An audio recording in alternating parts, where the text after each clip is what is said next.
I Am Successful is a campaign that highlights and promotes positive images of black males. At the end of the day, everyone is not going to college, become professional athletes, nor professional entertainers, but you can become a positive contributor to society. We all make mistakes.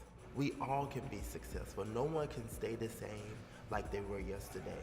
I wanted to focus on this particular topic because I feel like it's very inspiring for individuals to accept and own their mistakes, but know that the universe has given us a second chance.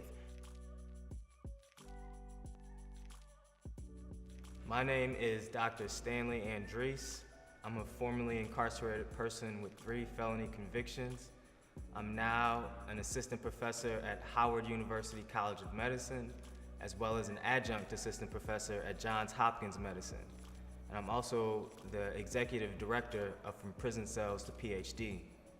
So my name is Sean Ingram. I am 40 years old. I'm from Raleigh, North Carolina. I originally got incarcerated for armed bank robbery, believe it or not.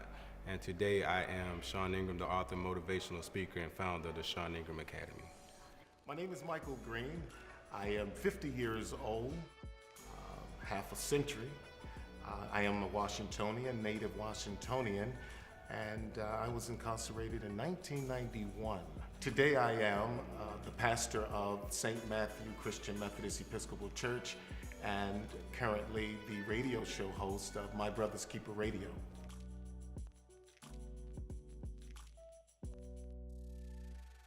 I grew up in the Ferguson, Missouri area. I'm from a family of immigrants. We're Haitian. And growing up in Ferguson, as with many people coming from certain areas, or really just many people in general, I made a number of mistakes that eventually led to me sitting in front of a judge facing 20 years to life for drug trafficking charges.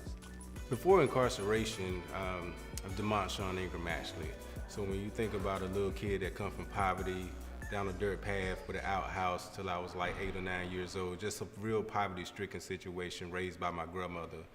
Father always in and out of prison. My mom wasn't in the best conditions, sometimes on drugs. So I grew up with a lot of anger, a lot of pain, a lot of confusion. You know, thinking back now, I attribute a lot of my decisions, my bad decisions, because of that pain and the anguish, reaching out to a world and not understanding how to express myself properly, be it verbally or physically or whatever the case may be. So a lot of the decisions that I made out of reaching out for love, for hope, for inspiration, I just kind of curtailed it. So, you know, I'm that true story of a good kid who just made bad decisions. The kind of person I was before my incarceration, I was a pretty good child. Status quo, going to school, after school activities.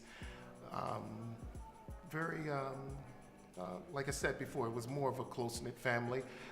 We hung together a lot, my siblings, being the youngest son, but always trying to find my own identity.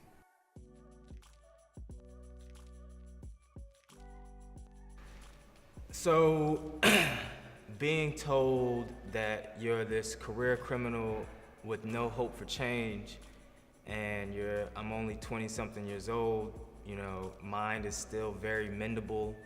I was told this by people who, you know, seemed to know what they were talking about at least. You know, these were professionals in the field. So I went into prison, you know, thinking that I was a criminal with no hope for change, and it was very psychologically damaging to be put in this environment. And really, probably a lot of the people just experienced the same dehumanizing experience that I've experienced. And then now we're all in this place. We all have been told that we're criminals. We all have this mindset that we have no hope for change because that's what we've been told. So it took a lot of time to battle the psychology part of that.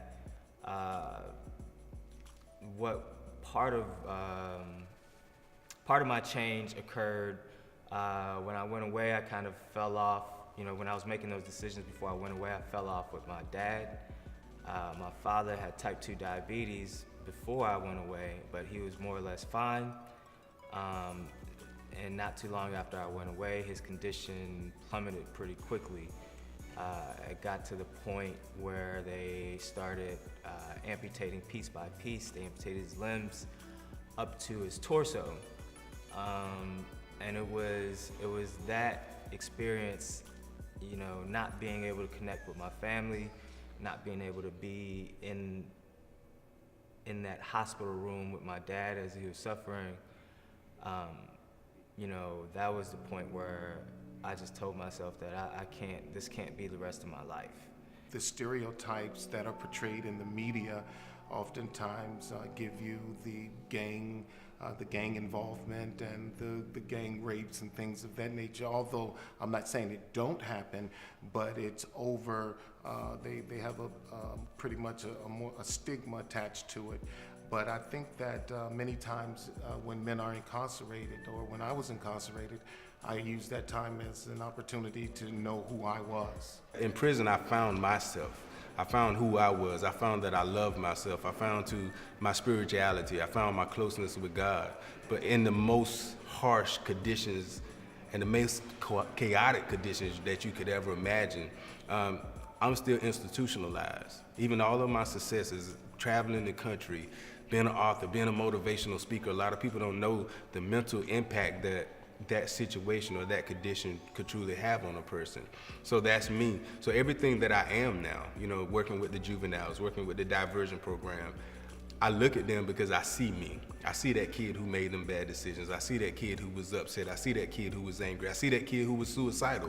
Even dealing with mental depression, you know, I was labeled manic depressant at 17, which I was. And even in prison, I had to go through these anger management classes. And then it dawned on me one day, I said, you know what, I ain't that crazy, because if I ripped through what I went through and I wouldn't be affected the way that I am, I would be crazy. Of course, growing up, you know what I mean, feeling unloved and feeling unwanted and all these things by your mama, it should hurt you. Now what they should have did is taught me how to deal with it.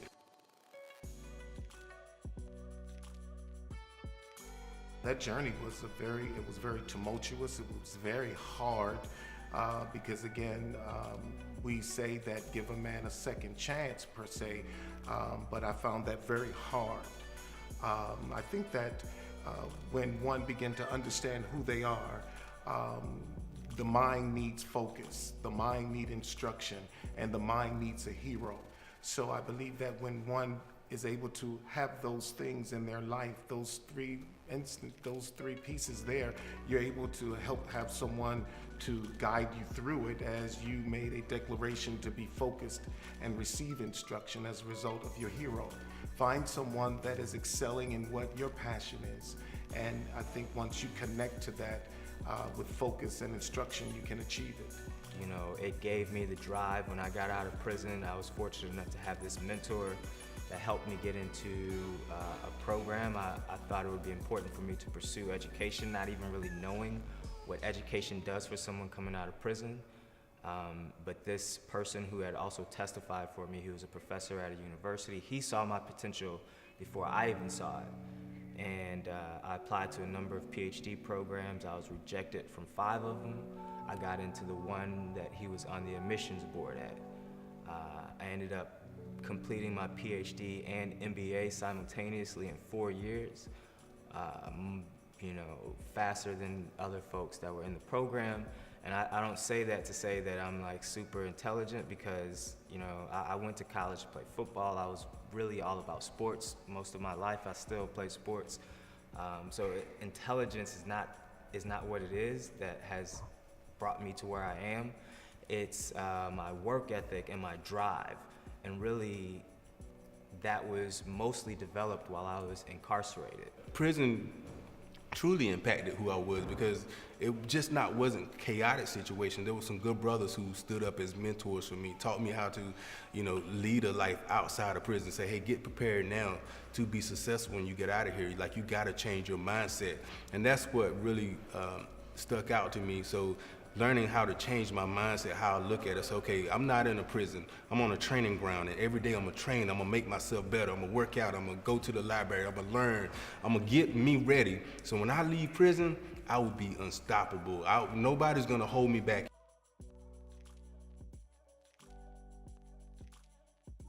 When I got out, I had this drive that I could not, I did not want to get back to where I was.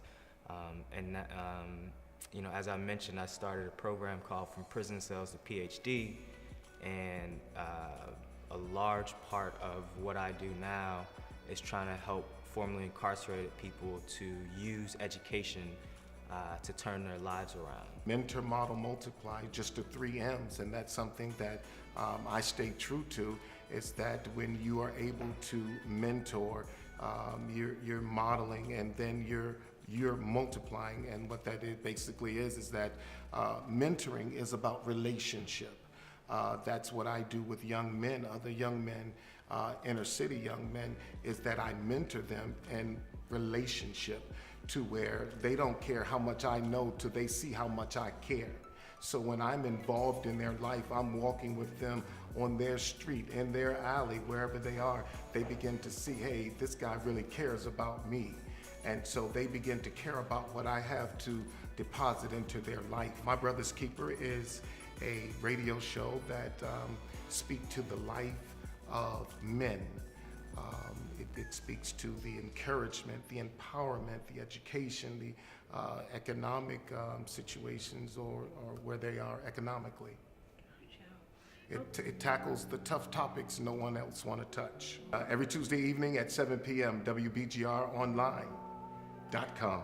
My original goal for writing, even when I was a kid in high school, was to write books that young black kids could relate to. I just felt like we didn't like reading because we couldn't relate to the material in the book. I love Edgar Allan Poe and all these other people, but I didn't see Sean Ingram in the book. So I felt like if I write, my homeboys will see us in the book. We'll talk about the streets that we really whirling on. They'll be in tune to actually keep reading. Then I got to Raleigh as I was a little bit older, and I found spoken word in my life. Going through the whole spoken word world, coming out of prison, transitioning, that's what got into the motivational speaking, because like I said, I just changed my mindset to stop asking for opportunities and start offering opportunities. And once my mindset changed, my life changed. So that being motivation, going back to prisons, going to the schools. Now I am the founder of the Sean Ingram Academy. The Sean Ingram Academy is honestly just a learning center. And in my dreams and my hopes to be the modern day Timbuktu, where we just share information, be it financial literacy, anything that's going to upbuild and uplift the community. But the major program that I do now is the juvenile diversion program. So the same way I was that kid that got locked up because I had these enhancements and didn't know about the law, now God has put me in an opportunity where if a kid get in trouble or locked up in high school, he goes to the judge stops their paperwork, sends them through my mentoring program.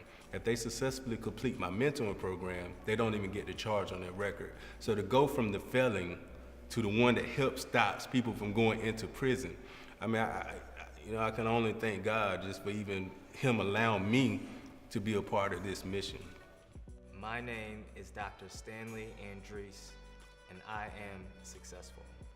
My name is Sean Ingram, and I am successful. My name is Michael Green, and I am successful.